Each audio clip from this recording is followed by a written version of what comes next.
The Bible is primarily concerned only with agape, which is the unconditional love that is universal. So you don't do anything to earn it. It's not a special relationship.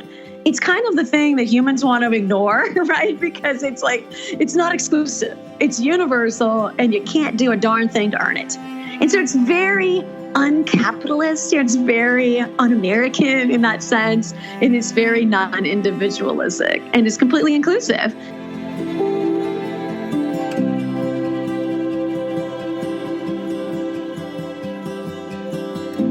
I am short of breath, standing next to you.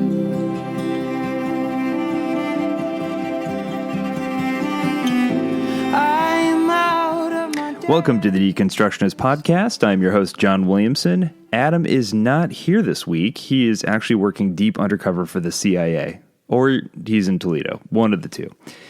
Anyway, either way, he will be back for the last episode that we put out for 2018. But in the meanwhile, we do have our last interview of 2018 as we crawl across the finish line. It has been one heck of a year, and I'm lucky I still have a voice right now. So, anywho, we've got a really, really good one. Really excited about. This is one of my favorite books of the year. Just came out. It's by Dr. Jacqueline Bussie. Jacqueline's amazing. Just a great writer, great personality, and on top of that, just a brilliant scholar as well. So she is an award-winning author. She's a professor, a theologian, a public speaker, and a student of life in all its messy beauty. Her books include Love Without Limits, which is the new one that we'll be talking about a lot on this episode, and her book from 2016, Outlaw Christian, which won the 2017 Gold Medal Illumination Award for Christian Living. She teaches religion, theology, and interfaith studies classes at Concordia College in Minnesota, where she also serves as the director of the Forum on Faith and Life. So, great episode. Really had a good time with this one. And again, it's just a really, really great book. It's an easy read with a lot of really good material in it. And I just thought the subject matter is really appropriate for today's day and age when it can be sometimes hard to love people who are not like us. So it's a really, really great topic. I think we could all use a little uplifting talk. So hopefully you guys like this episode. I do want to say a quick thank you to some people who have made this podcast possible. Before I do that, though, if you like the music on this week's episode, is a band called Sleeping at Last. Adam and I are both huge fans of this band, and they actually do an entire series of songs based on all of the numbers in the Enneagram. So if you're into the Enneagram, they wrote a song based on each number. It's really cool. So anyway, before we get to the episode, I want to say a huge thank you just to everyone who has helped the Deconstructionist Podcast become what it has become. Adam and I can't believe it, but believe it or not, we are finishing up our third year as a podcast that started from very humble beginnings, and even the two of us have a hard time listening to some of our older episodes. But those of you who have stuck with it since the beginning, we commend you, and thank you for sticking with us. We can't wait to share with you what we have planned in the future in 2019. We definitely have full intentions on continuing this on in whatever shape or form it takes. But we would be remiss if we didn't thank everyone from, those of you who are generous enough to support us on Patreon. Thank you so much. The folks who have left us kind reviews on iTunes, thank you so much. To just the people who have reached out to us on social media and email just to share a little bit about your stories. That is so meaningful and encouraging to us. You guys have no idea. It means more than you could possibly imagine. I also want to say thank you to the folks that made some of the other stuff possible. So huge thank you to graphic designer Joe Ernst, who designed our sweet logo. Our friend and designer Stephen Flug, who designed the wallpaper with all the cool gears and stuff on it. A massive thank you to all the designers who came up with all the cool t-shirt designs on our website.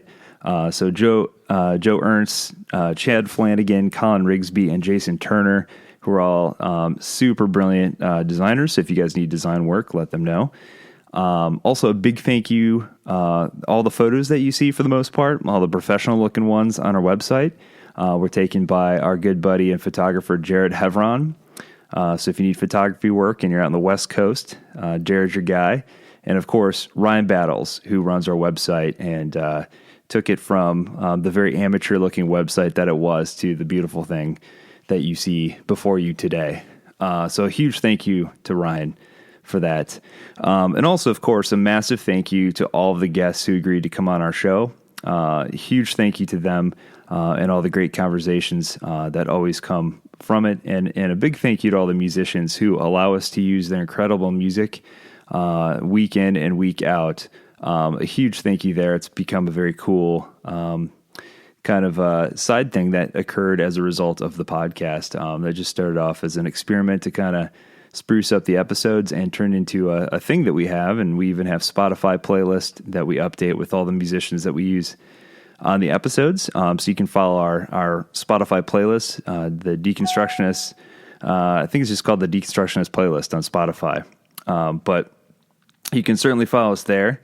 And we update that every new episode. So, and of course, last but not least, the person listening to these episodes, thank you so much for continuing to find value in what we do and tune in every other week when we release new content and following along this crazy journey. So thank you guys so much. A very Merry Christmas and Happy Holidays to all of you. We do have one more episode left this year. We're going to bring you a special Christmas message. But we hope your holidays are safe and that they're happy and healthy. We love all you guys, and we will see you next time. But until then, without further ado, Jacqueline freaking Bussie. You are beautiful, like I've never seen. Go ahead and laugh, even if it hurts. Go ahead and pour. All right, welcome to the Deconstructionist podcast. Thank you so much, Jacqueline and Bussie, for being here tonight and taking some time out of your schedule to talk with us. Yeah, it's great to be on. Thanks for having me, John. Absolutely. I don't say this often, or I shouldn't say I don't say this lightly. This book, and I have to give my dad credit, where credit is due. And we've kind of joked about the fact that this is, we have like this unofficial Dave Williamson series of guests on. Because my dad is, like I told you before we started recording, is a Lutheran pastor. And he's given us quite a few suggestions. Like he's always given me books and sending me emails. And one of the books that he recommended to me that I checked out was your new book. And I don't think it was even out yet.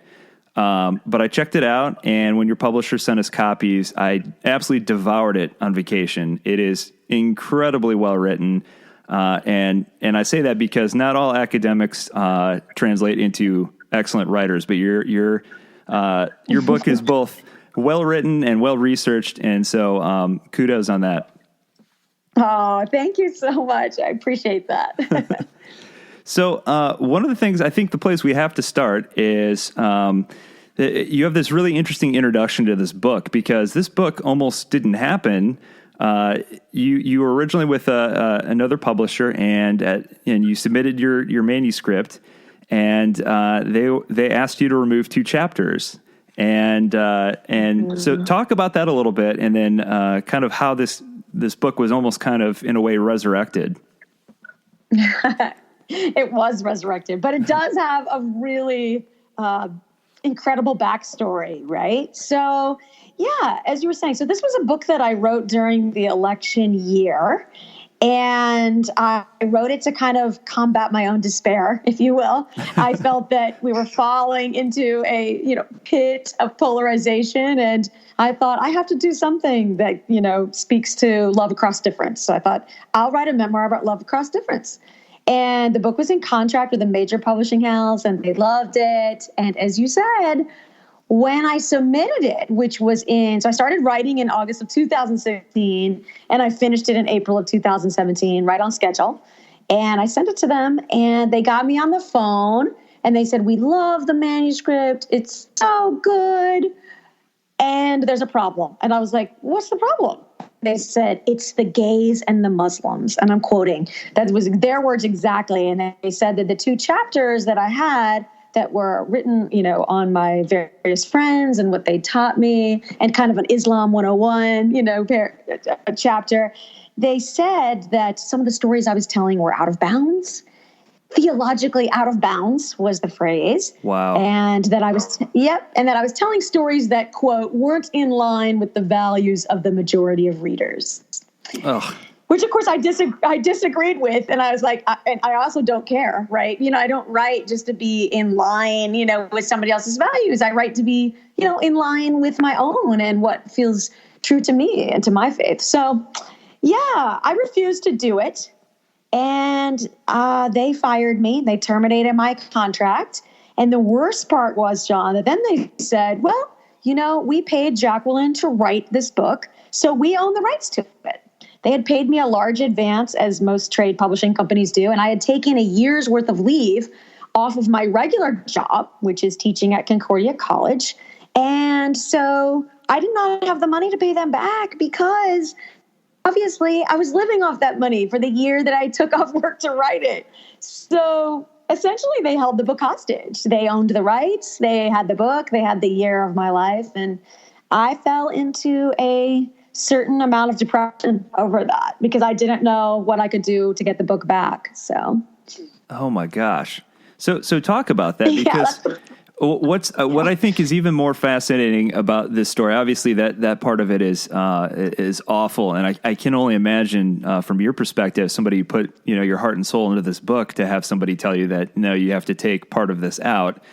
Especially 2 chapters that are, I think, personally, are very, very important topics and subjects to speak about right now, especially in, as you said, this polarizing time. But I think the way that this book was, like I said before, like really resurrected is even more remarkable. So talk about that a little bit. How did that come to be? Yeah, exactly. So it starts off as this horrible story, and then it really has this incredibly beautiful and redemptive ending. So, yeah, I fell into a depression over this because I thought, how do you beat the man, so to speak? Right. I can't buy this book back. We didn't have any obvious solution. And 2 months went by, and I was a wreck, basically. And I was very ashamed. It's weird, how I kind of internalized the shame over it. My publisher was very shaming. They're like, "Why don't you just make these changes? Why don't you just post these stories on your blog and just not in the book?" And I was like, maybe because I don't have a blog. Maybe because I have integrity, So too much integrity for that. So, yeah, what ended up happening was one day, like I said, 2 months had passed since I'd lost the contract and lost the book's rights. I was talking to a friend, and this is not in the book. So this you can only hear on the podcast. So I was talking to a friend one day, and she goes, "You know what, Jacqueline?" She said, "Your publisher, they just want you to shut up and disappear. And you've given them exactly what they wanted." And I thought about that, and it really just pierced my soul, their words. And I thought, you know what? I don't know what they wanted. I can't speak for them. But what I can say is that that's exactly what I did. I did shut up and disappear. So I rediscovered my inner feisty, and I walked home that very morning that she said that. And I took out some duct tape and a black Sharpie, and I wrote "censored" in huge block letters across this duct tape. And I smacked it across my mouth, and I took a selfie. And I look awful in the selfie. I look like I haven't slept for weeks, Of course, all that was true. And I thought, though, this picture that I took captured how I felt on the inside. And that's what I wanted to go public with, was how their actions made me feel. And I sat down. My friend also recommended. She said, you should write about this. And I had not written about what they had done.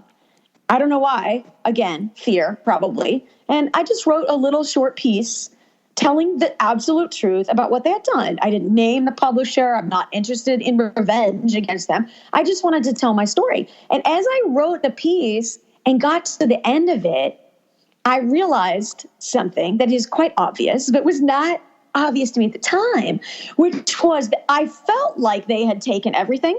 But as I was writing and I came to the end, I wrote this sentence, which was, love's not a candle, it's the freaking sun. Oh, I love that quote. By which I realized, John, they had not taken everything because, the one thing that they were incapable of ever taking was my love without limits for my friends. And that was the spark of the whole conflict, was that they had never taken that from me. So I post this on social media, right? I just posted on my private Facebook page, just so my friends will know what's happened and people will stop asking me, what's happened to your book? When's it coming out? And incredibly, on the very same day that I did that post, all of these people started tagging the CEOs of other presses, like people who worked at other publishing houses.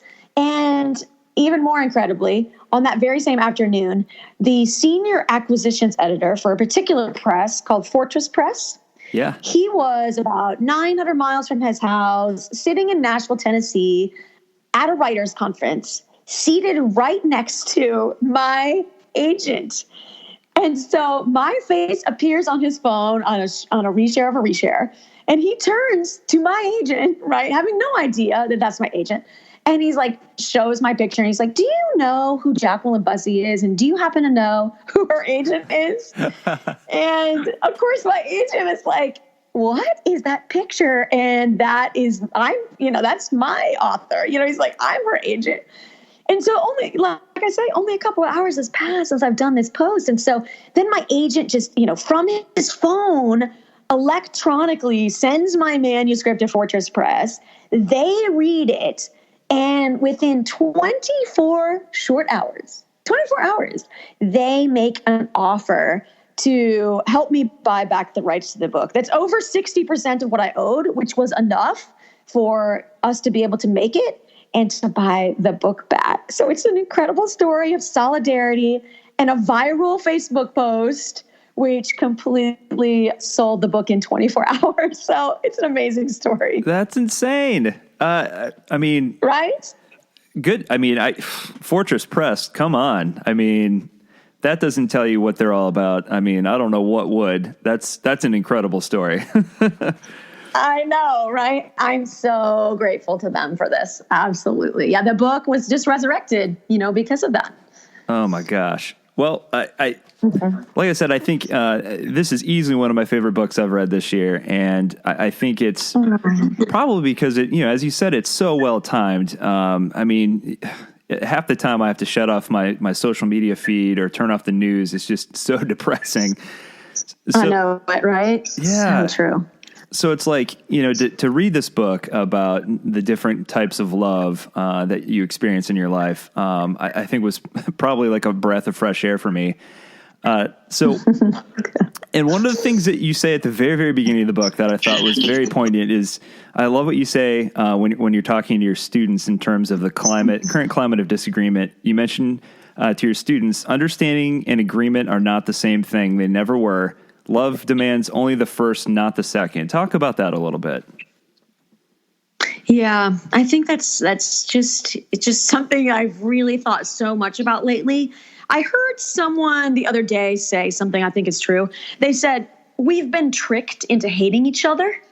And that is how I would categorize being alive in this time, right? In this political climate, we've been tricked into hating each other. So the current lie of the day is that if we disagree, we have to hate each other. We have to be at each other's throats. We have to silence one another. We have to reject one another. We have to demonize one another. It's exhausting. I think we're all tired of it.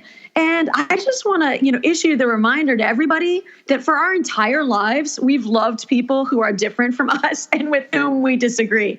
Probably half of our family members, right? Yeah. No family is a monolith of agreement. We know how to love one another in the midst of disagreement. But right now we're being told, oh, no, you can't do that anymore.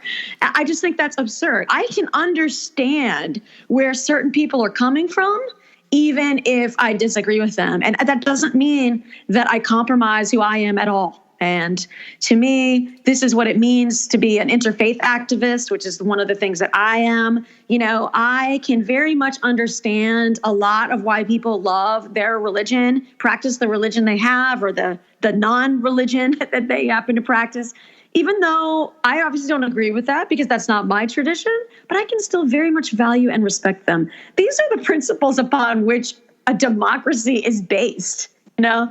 Like, we've got this. And I'm tired of being told that we don't. To remember how to see till the Renaissance takes place and resuscitates the color of paint and divinity. You set the stage in this book really, really nicely by discussing the Greek word for love, agape. And I think this is really cool. Talk about why that's so important. Yeah, this is really important to me, you know, as a person of faith, as a Christian in the 21st century. It's fascinating, right? Because in our lives, we're obsessed with lots of different kinds of love, you know, like romantic love and friendship love and love of our family. And what's fascinating to me is that the Bible doesn't really give two craps about any of the kind of things I just said. Like, the Bible is obsessed, you know, with agape. Like, Jesus is obsessed with agape. And, you know, in the language of the New Testament, you know, which is Greek, there were, you know, 4 different kinds of love. And they had the kinds of love that I just mentioned, the love of our friends, you know, which is philia, romantic love, which is eros.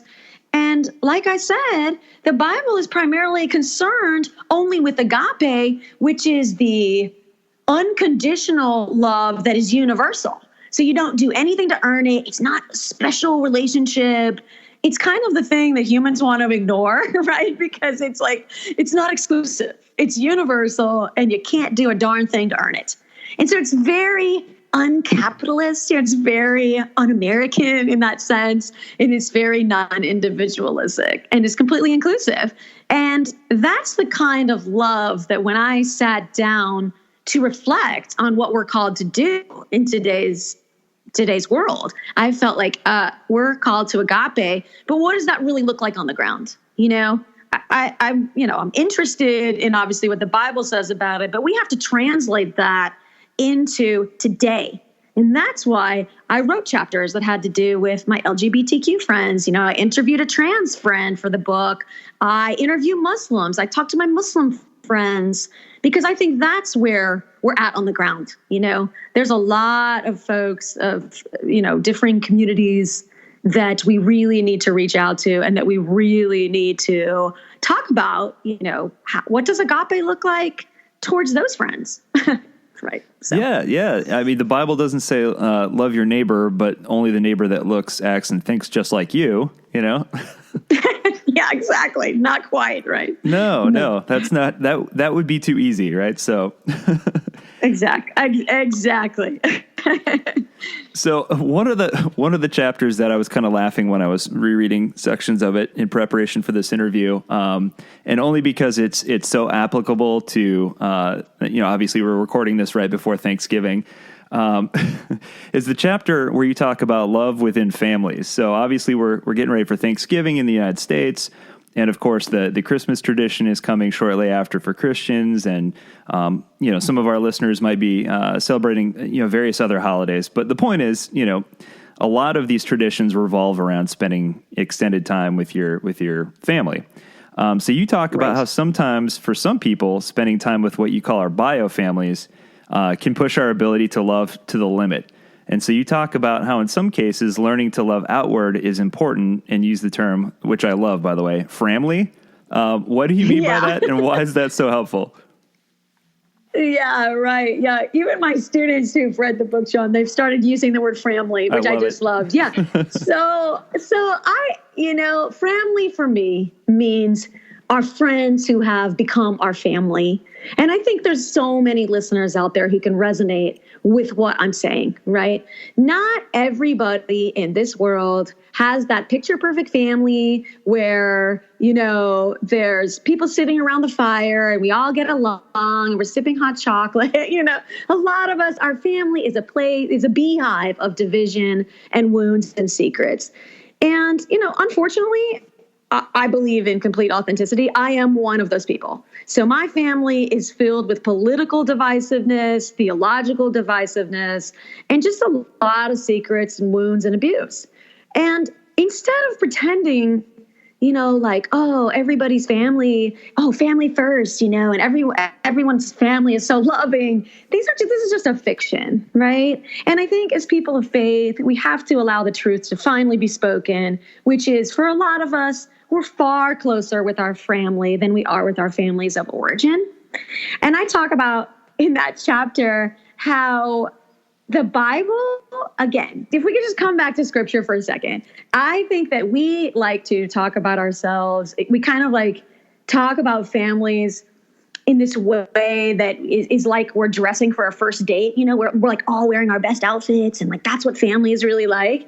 And I say that the Bible shows families in their sweatpants. The Bible is families completely suck. And the examples that I use, is how the Bible talks about Joseph's family. We don't think about this, but Joseph's family, they are the first human traffickers. They put him into human trafficking. I mean, that's exactly what they do. And they sell him into slavery.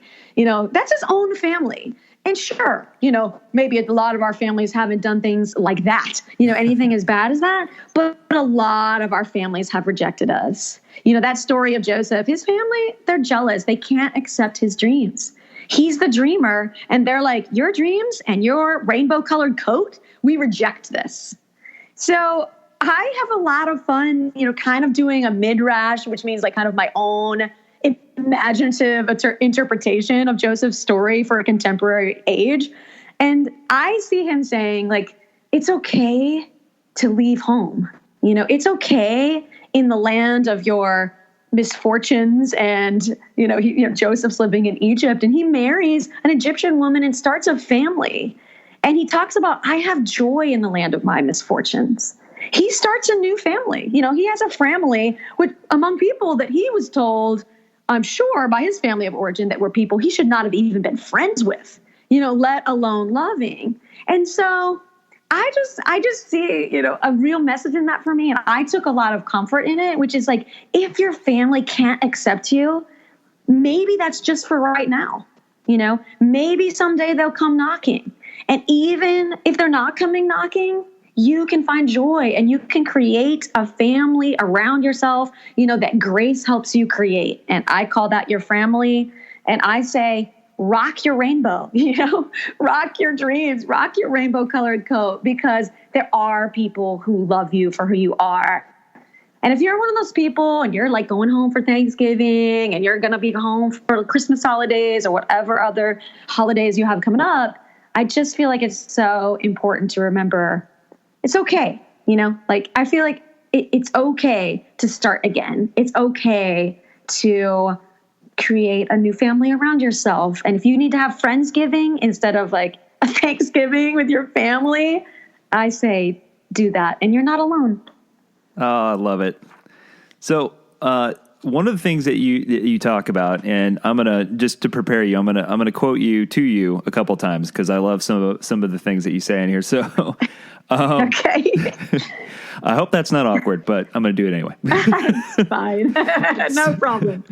So, at one point in the book, you point out that Jesus in the Bible tries to make the point that the way that we love is too small, and you go on to say that, and I love this quote: "Only dilated love can give birth to new life." And that you need to, that we need to, as you say, balloon our love past acceptable boundaries. Those boundaries of acceptability need to be bulldozed because God didn't build them; human beings did. Talk about that, because really hammered home for me right now. Mm-hmm. Yeah. It's just fascinating to me, right? The way that Jesus is truly despised, if we think about it, by those in his own culture, because he's busting all the boundaries, right? He has all of these transgressive friendships. And when I think about that, I have to say, okay, so Jesus is like hanging out with women who he was not even supposed to be talking to, right? That was against his culture.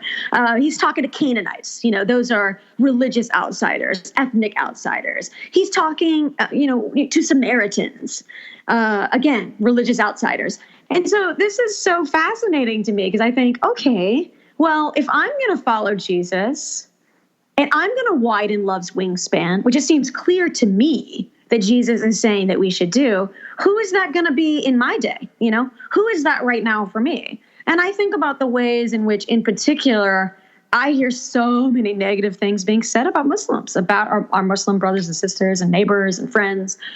And I think, right? What am I being called to do? What am I being called to do there? How are we treating immigrants? How are we treating folks who are trans? How are we treating, even for that matter, people of a different political party than ourselves? And I just see Jesus being this extremely controversial figure because he's not buying it. Whoever he's told not to talk to, like if it's a tax collector, it's a prostitute, he's like, hey, yeah, I'm going to have some hummus with them this afternoon and we're going to sit down and talk, It's like, I want to be that person. But it is going to have a price. You're going to pay a price for that. I think Jesus paid a massive price for that. And I think that if you think about what happened to my book, the book is paying a price, right? Like I'm paying a price because I'm choosing to stand in solidarity with people that our culture is rejecting.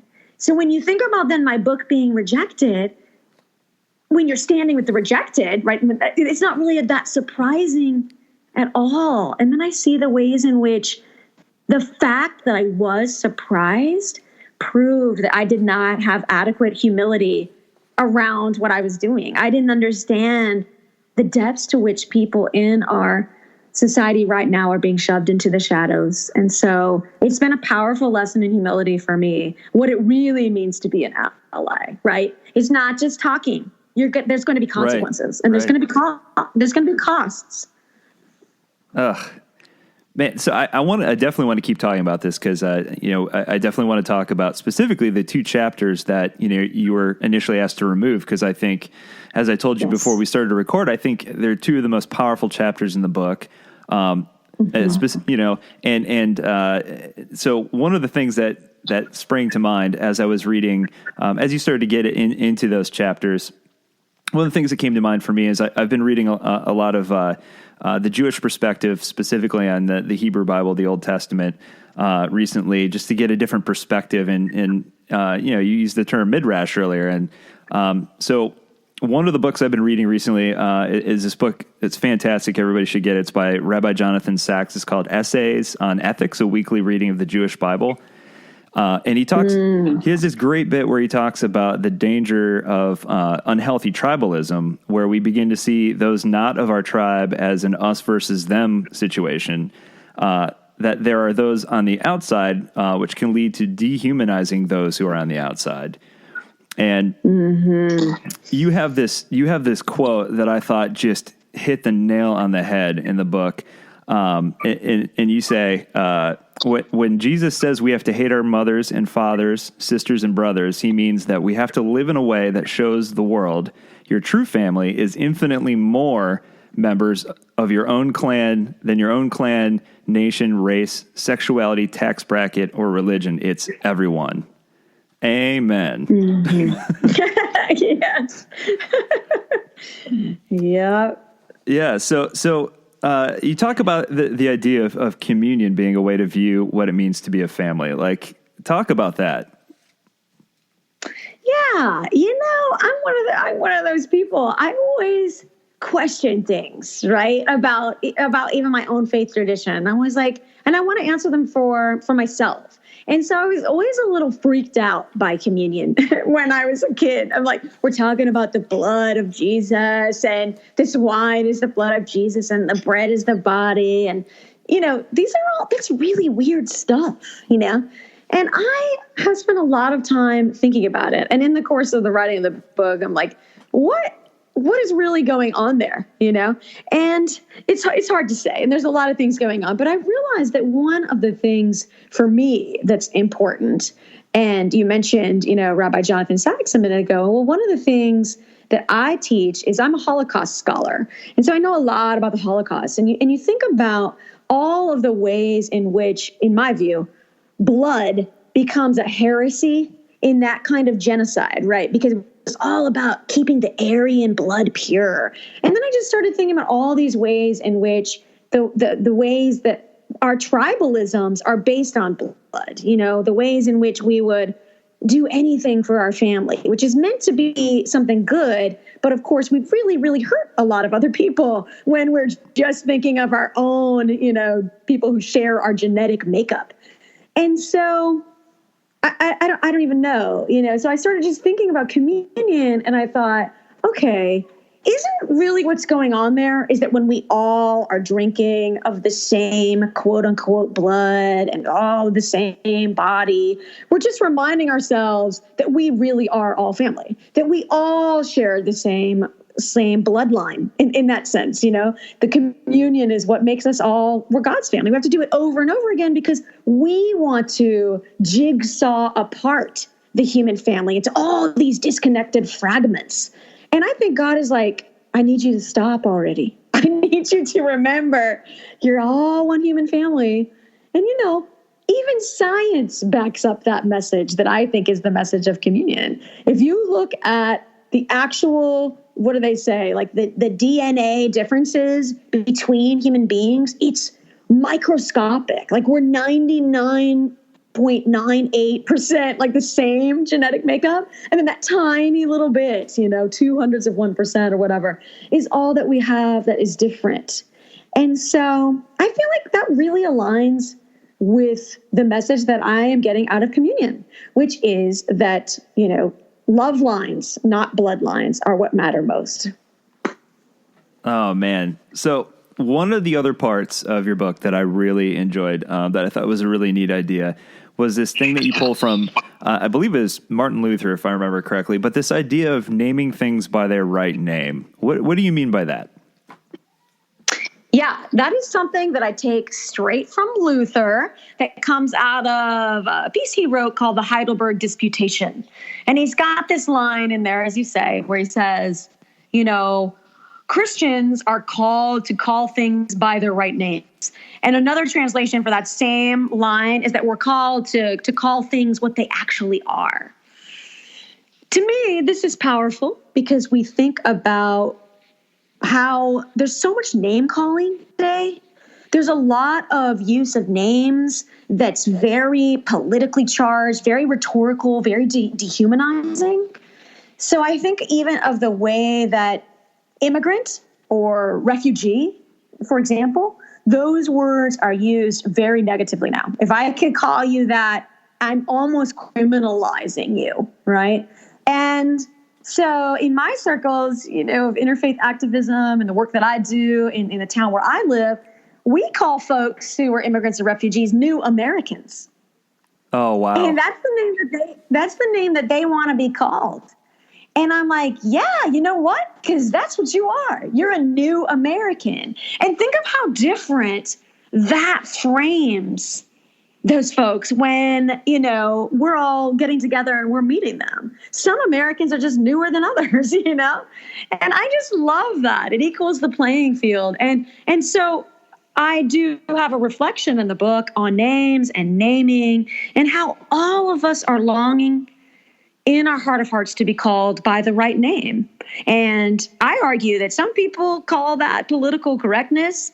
And I'm like, that's just love, man. Love calls people by the name that they want to be called. And that to me is just so important. And the other thing that you note in there is that a lot of times we tend to name people by how we perceive them based on our own projections, fears, and uncertainty, which is all, again, based out of our desire to control things around us, right? That's correct. Control and, unfortunately, John, often diminish right? Yeah. I mean, if I can disenfranchise somebody or demonize them, then I can commit any kind of violence against them that I want, whether it's physical or whether it's just emotional or using language. I mean, there's all forms of violence, and then it can be justified. If I've made them less than me somehow, if I've made them into a them or a they who's not good enough or not good enough to be befriended, then I can justify my actions against them. And I think we see this every day in the news headlines. Oh, there's magic in our bones. Oh, a North Star in our soul. So I definitely want to talk about starting with the first of the chapters that you're asked to remove. I want to start with the LGBTQ chapter, and you have some just devastating statistics within this book. At one point, you say that an estimated 1/3 of people who identify as LGBTQ have attempted suicide at one point. Yeah, that's absolutely unbelievable. And so I'd love for you to talk about that, and then also talk about the fact that, I think you address some of, the so-called clobber passages within the book, the verses that a lot of folks like to use when condemning homosexuality. And you also point out the fact that everyone cherry picks the Bible to some extent. We all the time we ignore verses that we feel are antiquated or outdated when we view things through our 21st century lens. So talk about that a little. Yeah. I make the argument, in the book that everyone's a selective literalist, but only some people are honest about it. Yeah, true.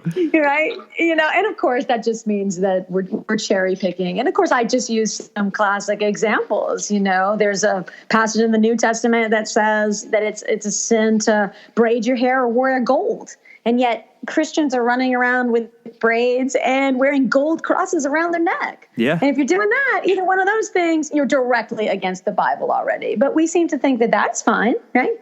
Yeah. And then we're going to take these other passages, that talk about, same sex, and we're going to say, oh my gosh, that can't be happening, So I'm just simply pointing out that you basically need to have some overriding principle by which you and your community are choosing which of those passages are still are working for your community today. Because of course there are Christians like the Amish who are following literally passages in the Bible that talk about, that things like, working on certain days of the week, such as the Sabbath, and even using electricity could be understood to be against the Bible. And that's why, those Christians are not doing those certain practices. And that's why Orthodox Jews aren't, working on the Sabbath, not even taking an elevator or driving a car on the Sabbath. Those folks are taking the Bible literally, right? Yeah. Those passages that most Christians are not. And so it's really tricky to me, like how people are deciding. So I argue that for me, I am a selective literalist, at least I'm honest. And the principle that my church, which is the Evangelical Lutheran Church in America, that we're attempting to use to determine, okay, which things really still apply for us today. What do we want to put into practice is agape. The principle that I said before about this unconditional, undivided, undeserving love, which God extends to all human beings with no exception. And so if that's the principle, then love listens. So love listens to the LGBTQ community that says, as you just said, that statistic that 1 out of 3 LGBTQ folks have, attempted suicide, have seriously considered suicide. And these were things that I was unfamiliar with, as a younger person who was definitely raised to think of, like same-sex relationships, that's completely wrong. That's how I was raised. And how is it that we change? And I think that we can be transformed through compassion and through listening to the stories of other people and thinking, wow, that's how our society has made you feel about yourself. you feel that much less than, that rejected, that not accepted. And I just think that can't be in line with agape. It just can't. It's not in line with other passages. I don't see Jesus rejecting anyone based on, who they are. So. Oh, it's beautiful. So let's keep going, because there's another, the chapter. I can't remember if it's right after or it's soon thereafter is your chapter on your Muslim friends, and this one I thought was especially important because we did, so like a year ago we did a series on religious diversity and we had a few different guests on. I think we had a guest who represented Hinduism, and we had a Muslim guest on. So we had Sumbul Ali Karamali, who wrote the book, really good book, The Muslim Next Door. And I had studied some other religions in college, and thought that I was woke, as the kids say, but and then you talk to an actual expert and you're like, wow, I really don't know a lot of stuff. But I feel like it's an extra important thing to do, especially now, because there's so much misinformation. And that's the main thing that I learned, was that there's a ton of misinformation out there. From the way that Muslims are depicted on TV and in movies, and we never really hear stories about where they stand up against violence in the news. It's always when someone's involved in a bombing or something horrific, and so it was eye-opening for me. And I thought that it was just an outstanding thing for you to do, to include this in the book and to fight to keep that chapter in there. So talk about your experience with your Muslim neighbors and why you personally felt it was important to keep this in there.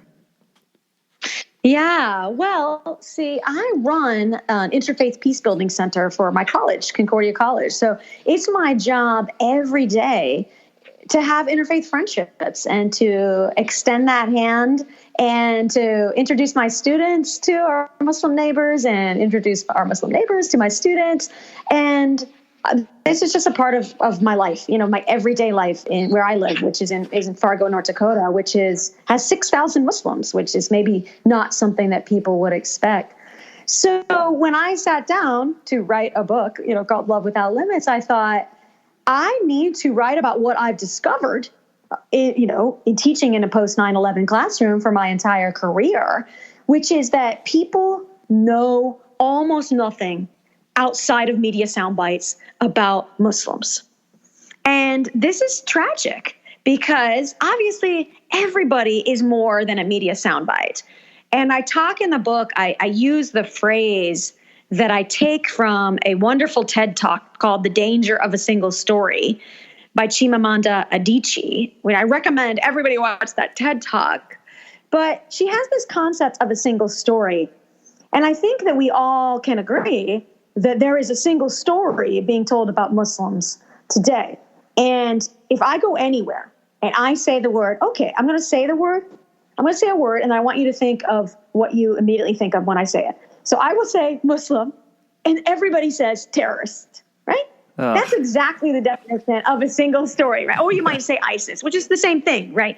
So we're associating a religion of 1.6 billion people with only the extremists of that religion, right? Which would be just as absurd as associating all Christians with Westboro Baptist Church, yes, or abortion clinic bombers. Is the exact same thing. There are billions of Christians, and so there are Christian extremists. That makes Christians uncomfortable.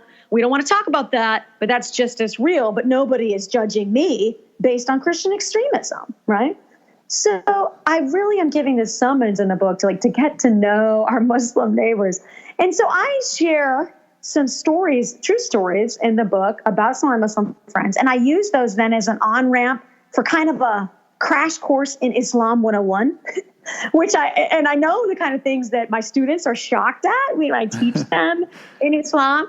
And so those are the kind of things that I, tell stories. So for example, I tell a story about one of my Muslim friends who was saying to me that he loves Jesus.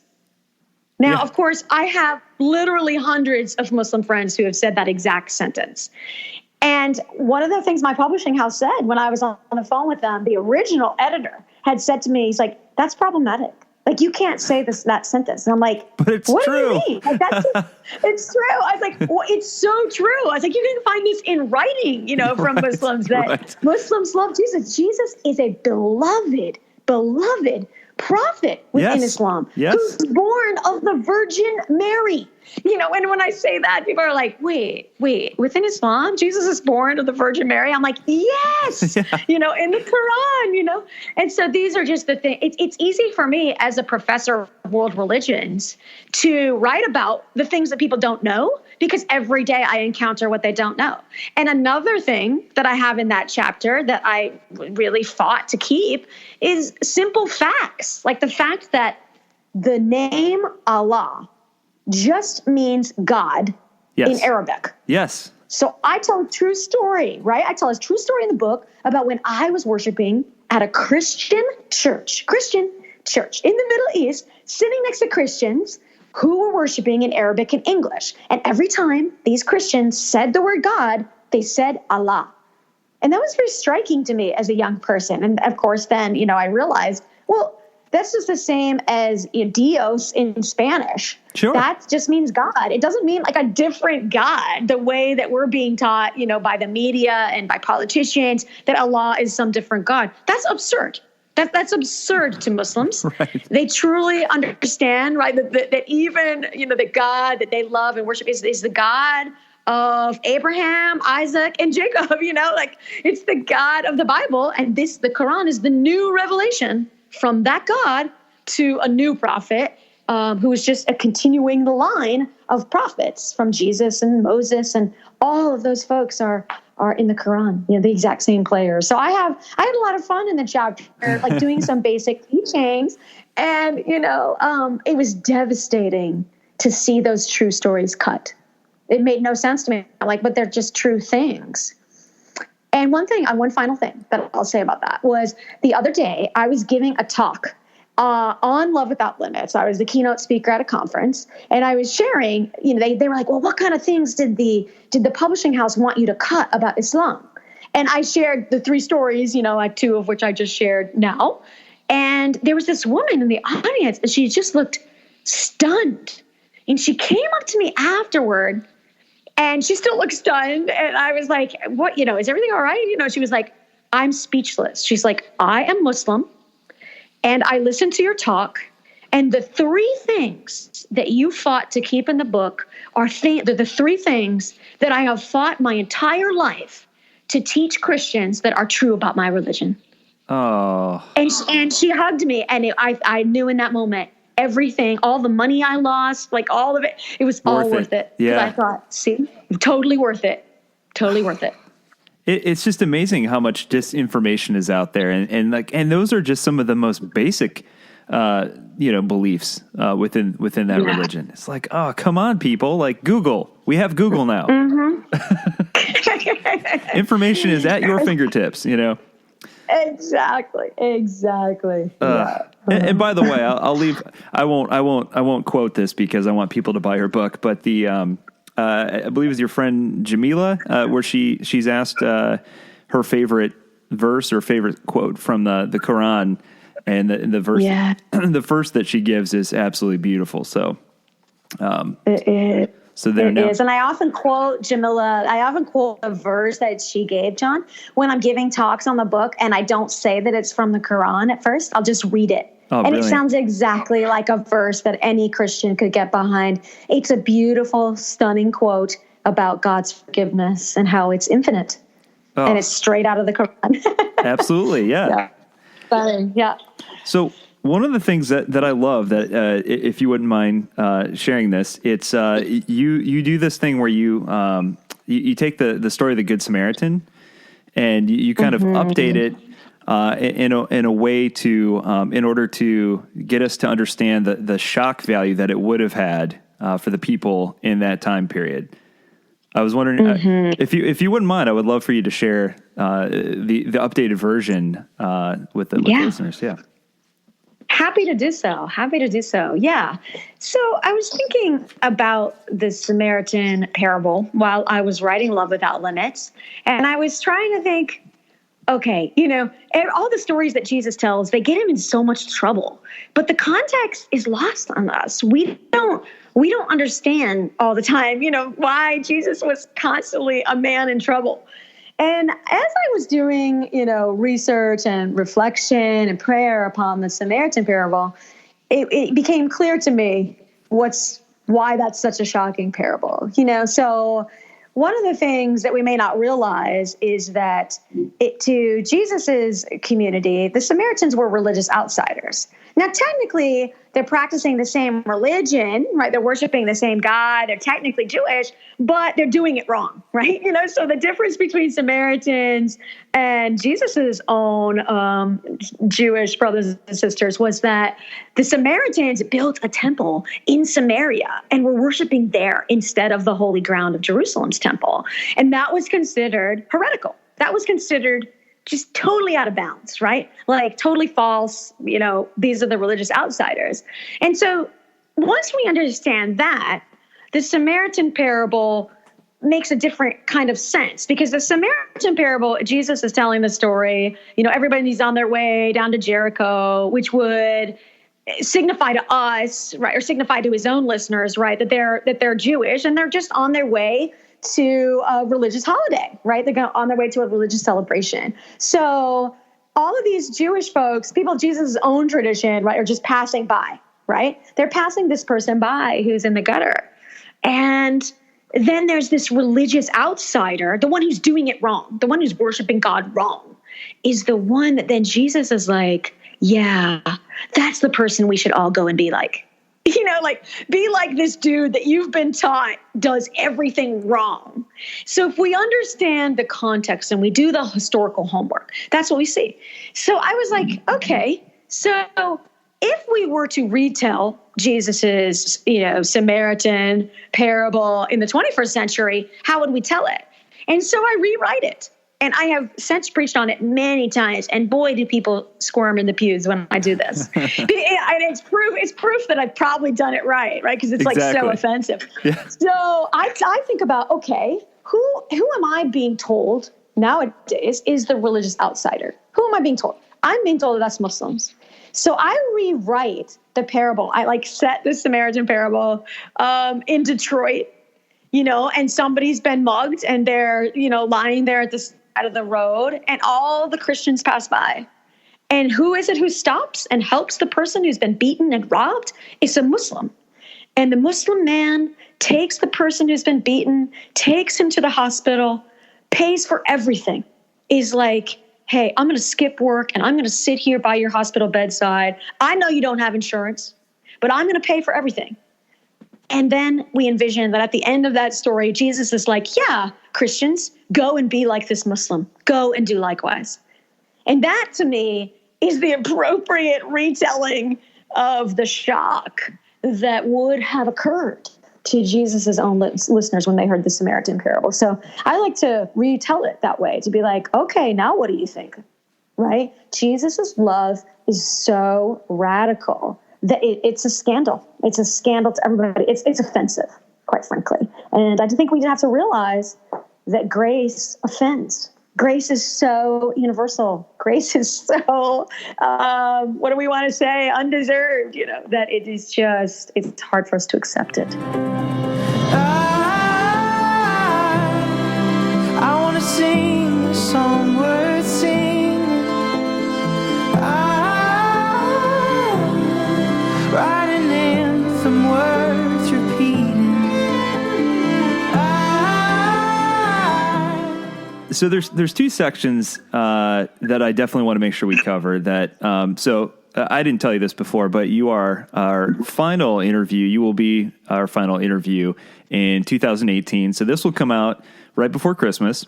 And oh, good. Yeah. So I think this is the perfect topic to talk about, especially going into the holidays. And the holidays can be rough for a lot of people.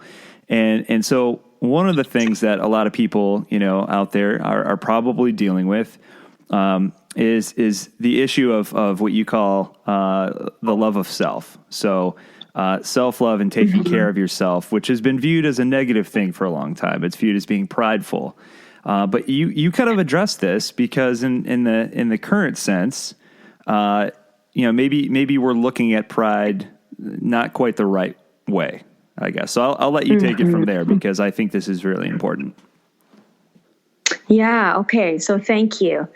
Yes, I think, I teach C.S. Lewis in some of my classes, and Mere Christianity by C.S. Lewis continues to be one of the best-selling Christian books in the world. And C.S. Lewis has got this chapter, right? And it's called The Greatest Sin. And if you read the chapter, according to C.S. Lewis, the greatest sin is pride. And, as a person who lives in the 21st century, I'm like, really, C.S. Lewis? Because it makes me think of the ways in which pride is so needed by marginalized and minoritized communities right in my own backyard, right? And I think about the ways in which some of my students, for example, I have a gay student who recently came out to me, and that student was rejected by his church. He's been rejected by his parents, and he does not carry around a lot of self-love, right? We internalize the rejection that we receive from those who should love us and who don't love us enough, right? And it made me think about how gay pride is so important, how Black pride has been important for decades. And why is that? Because not everybody is taught the same amount of self-love in our culture. It's just not true, right? Even as a woman, I have not been taught the same amount of self-love as I would say my own brother or a lot of the men that I know. And until we start admitting this, right, that there is this lie operating within our culture that not everyone's life matters quite the same, right? Not everyone is entitled to equal belonging. Not everyone's entitled to that, amazing love. I think that then we have to rethink pride, and we have to say to C.S. Lewis, you're speaking as a white guy who had probably plenty of privilege. And for you maybe needed to scale that back a notch. But for people who've been taught to hate themselves, and there are a lot of those people out there, those people need an entirely different message from a God who loves without limits. They need the message that you are loved without limits, no matter what this culture is telling you about your inferiority and your less than status. And so I take a very strong stand, and I use a personal experience. I think all theology is contextual. And I talk about what I learned growing up in an abusive house. So those of you who are headed into, the winter holidays, and maybe that's the kind of home you have to go back to as well. It's so important to remember that Jesus taught love your neighbor as yourself because he knew that so many people are not even taught to love themselves.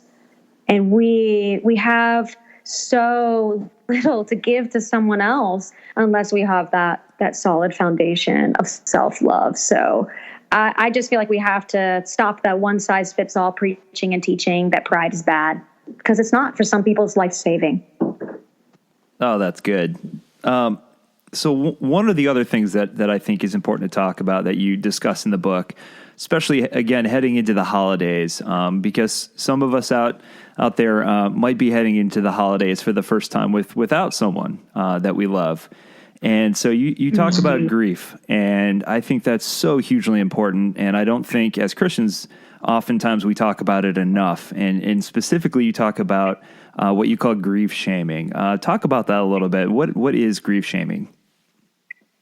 Yeah, this is a phrase that I coined because I have suffered the effects of grief shaming, as I'm sure that many, many people have who are listening. So we all know what body shaming is, right? Which is shaming people for their bodies. I think that we also shame folks whose grief is taking too long, right? Or is a little too ugly, or a little too messy and complicated, and it's getting in our way of our, don't worry, be happy kind of culture. And so I tell the story in the book of a time when I actually went to see a grief counselor. I lost my mother when I was very young. She had early onset Alzheimer's.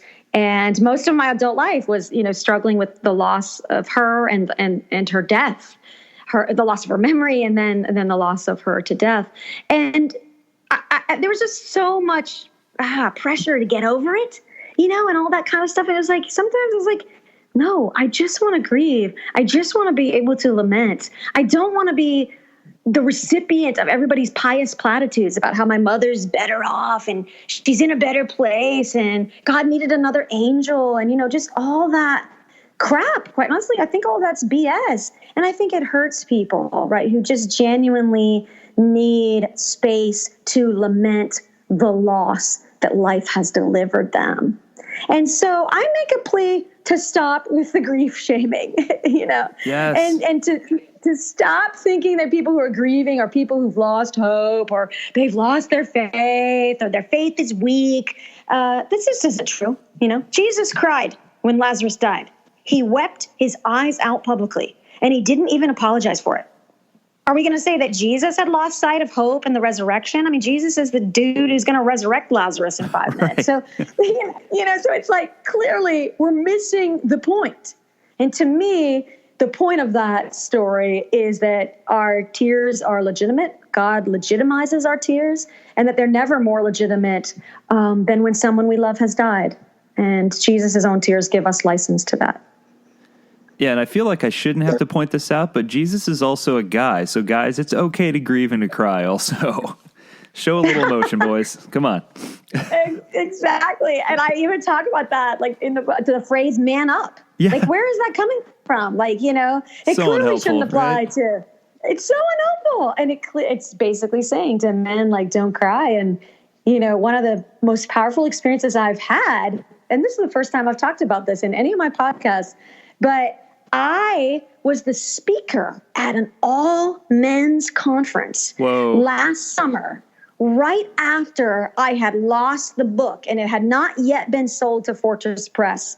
And I have to tell you, I was pretty down in the dumps, but I'd had the invitation for a long time, so I was like, I'm going to do it.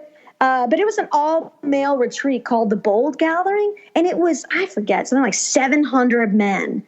And they said I was the first female speaker that they'd ever had, that they could ever recollect, like speaking at that conference. And you know what I spoke about?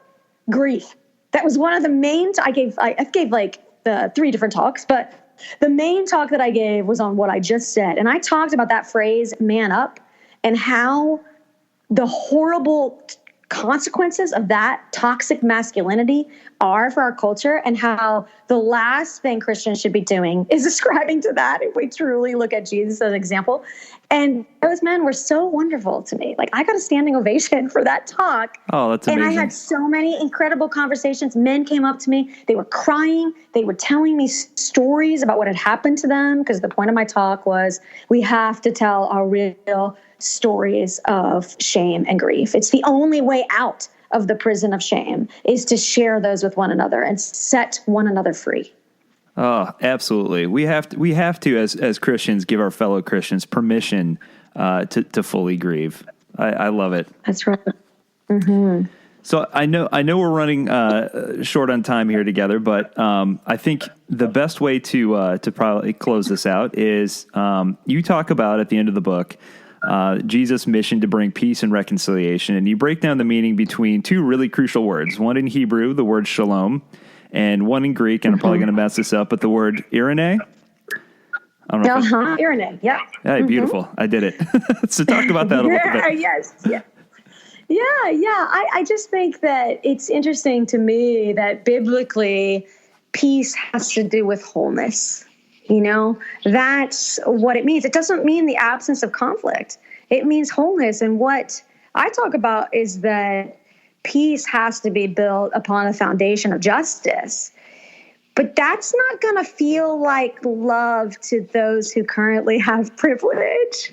So to me, that's kind of, I want to be honest about that. So like, for those of us who have a lot of privilege now, a love without limits that's going to be extended to everyone equally is going to feel like we're losing something. People of privilege will feel like, they've lost something.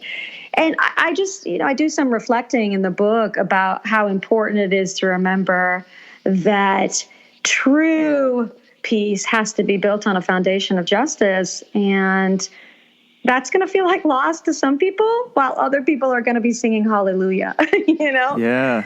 So, Oh, that's beautiful.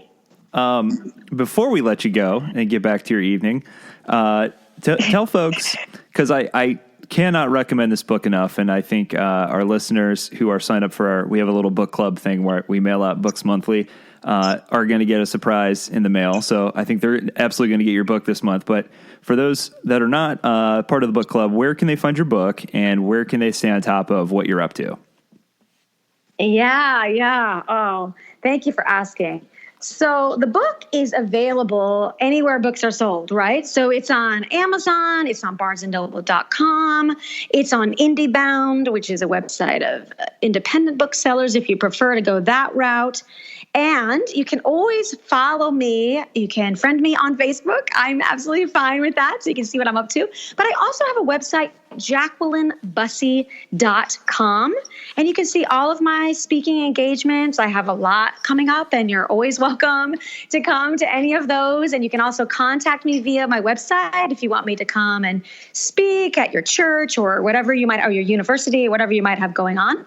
I would more than welcome that. And I would love to hear from anybody who has read the book. I'd be honored. So stay in touch. That's awesome. I love it. And we're absolutely, Adam and I will come find you when you come to Columbus. So people, thank you. That'd be great. Go get the book. Thank you to Amazon Press for having the guts to publish this thing as is. It needs to be heard. And to quote you, love is not a candle, it's the freaking sun. So amen to that. So that's right. Can't be blown out. That's right. That's right. So, well, thank you so much. We were so excited to have you on, and did not disappoint. I think the listeners are going to love this. And again, thank you so much for taking time out of your evening to chat with us. Likewise. Thank you so much for having me on.